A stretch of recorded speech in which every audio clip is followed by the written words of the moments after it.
Following on from the baby shower selfie booth, I'm going to make some centerpieces, and when I say this is easy, it's ridiculous. Of course you can go to town, of course you can do more. I'm keeping it simple, I'm keeping it all tied in with the garden party, tea party theme. So each table is going to have its own little vase. So all you'll need, guys, is some moss. I've still got some left over, and my candle jars. So you remember 2 videos back I showed you how to remove wax from the candle jars.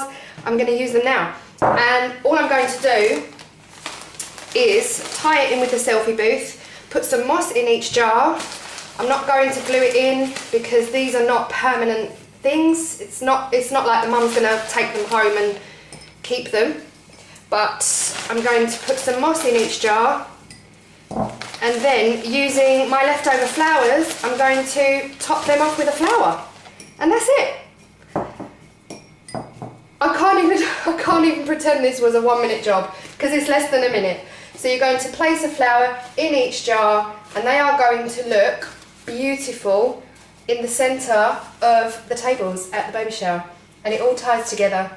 And I'm super happy with that. Simple, quick, effective and pretty. And I hope you guys enjoy it. Actually, I think this would work at a wedding as well. You might want to decorate the jars a bit more than I have. Haven't touched the jars at all. Hope you enjoyed. And yeah, look forward to the next baby shower DIY. So the parents don't know if they're having a boy or a girl. So everyone who's invited to the baby shower will be invited to write a suggested name and pop them in these jars. So there's one for the advice, and there's also one for name suggestions. Now for the name suggestions, I've used these good old trays from Poundland again, and I've actually cut out some blue card and pink card using my Sizzix, but you know, you guys can just cut them out of card easily enough. And they'll be invited to make a suggestion for a boy's name and pop it in the jar, and the same again for the girl's name.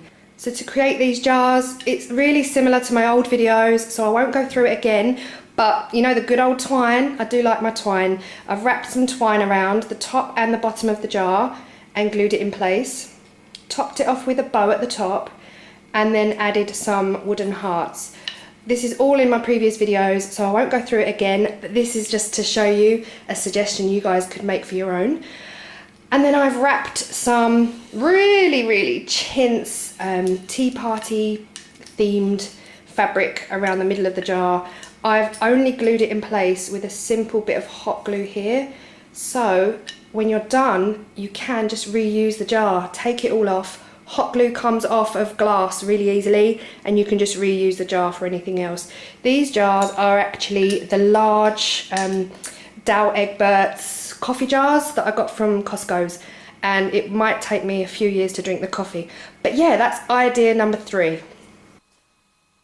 The final DIY for the baby shower is bunting. I am going to be making a lot of bunting. So you will need, if you're really into bunting, you'll need a rotary cutter. So these things are amazing. I can't live without it. And this blade will cut through 4 or 5 sheets of fabric at a time. So it super saves time. The next thing you'll need is a template to cut around. I've actually purchased an acrylic one. It has saved my life. Oh, you get to make lots of different, they basically pop out. They pop out and you can make any size you want. I'm going large. So all you need once you've got those things is your cutting mat and your fabric. You're just going to place maximise the use of your fabric, place your template down on your cutting mat, and then you're going to press the handle to bring your blade out. Once you've done that, you'll be able to cut real simple. Hold your template down and cut along the edge.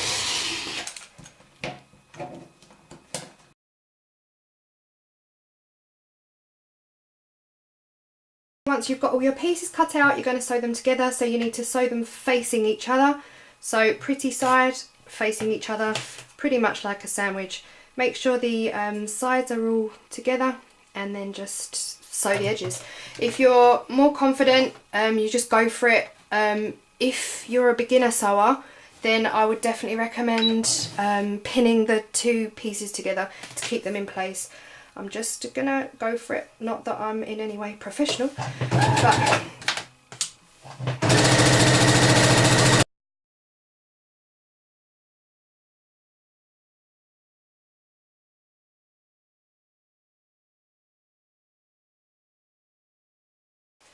once you've cut all your pieces out, you need to turn them in the right way. But first I'm just going to trim off the bottom corner. I feel like it makes it a little bit more pointy when I turn it back around.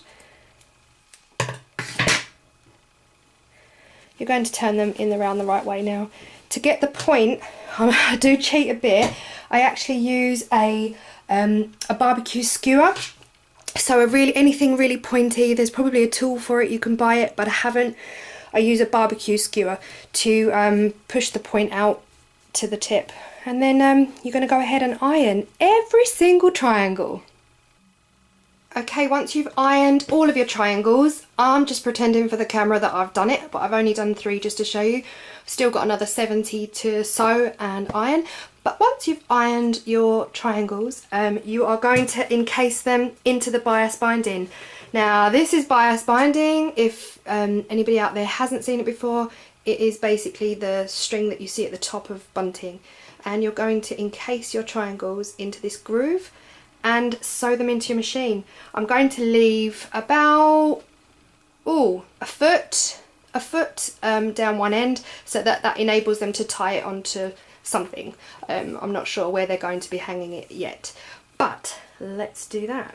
To sew the beginning of the bias binding, I don't want the front bit. Like I said before, I'm going to sew it. I'm going to keep about a foot spare so that they can tie it onto anything. So I'm going to sew that first bit closed,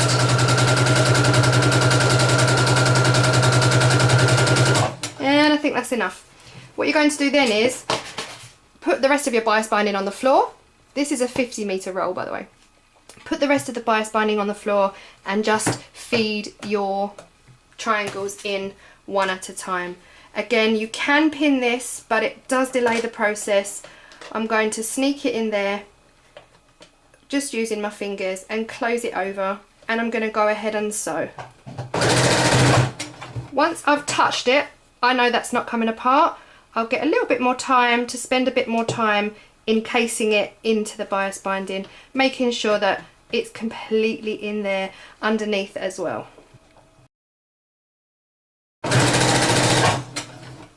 Okay, so that's the first piece of bunting sewn onto the bias. You're going to repeat this process for the next 5 days if you're anything like me. It's a long job. What you do want to do, think about the gap you want between your bunting. If you want a really big gap, or if you want your bunting real tight together, guys, that's entirely up to you. I'm going to go for, I'm just going to play it by ear. I'm going to have a look, have a feel, and when it reaches the back of my machine completely, I'll know to put the next one in. And that's fine. So I'm going to go for a plain. This is so much more fiddly when you're actually filming. Do what I do, sew the beginning in. Once the beginning's in, you can come back and spend more time putting the rest in, making sure that it's all inside and it's neat and tidy.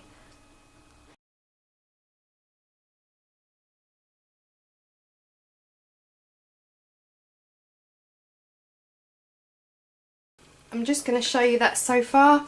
That's your 3 pieces on. I've got another 70, 75 to do. So yeah, I hope you enjoyed, guys.